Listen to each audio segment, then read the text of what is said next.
অভিনন্দন, অভিনন্দন, অভিনন্দন। ভারতীয় উমেন্স ক্রিকেট টিমকে ২০২৫ উমেন্স ক্রিকেট বিশ্বকাপে চ্যাম্পিয়ন হওয়ার জন্য সকল ভারতীয়ের পক্ষ থেকে ভারতীয় উমেন্স ক্রিকেট টিমকে জানাই আন্তরিক অভিনন্দন, প্রীতি ও ভালোবাসা।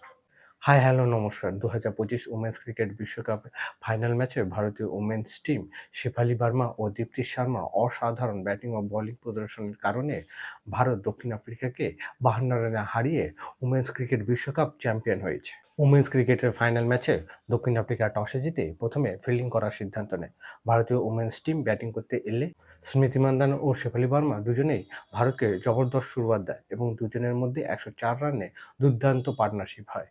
শেফালি ভার্মার ৮৭, দীপ্তি শর্মার ৫৮ ও স্মৃতি মান্ধানার ৪৫ রানের উপর নির্ভর করে ভারত ৫০ ওভারে ৭ উইকেটে হারিয়ে ২৯৮ রান করে। দক্ষিণ আফ্রিকা উমেন্স টিম ২৯৮ রানের জবাবে ব্যাটিং করতে এলে দীপ্তি শর্মা ও শেফালি ভার্মার অসাধারণ দুর্দান্ত বোলিংয়ের ফলে দক্ষিণ আফ্রিকা ২৪৬ রানে অল আউট হয়ে যায়।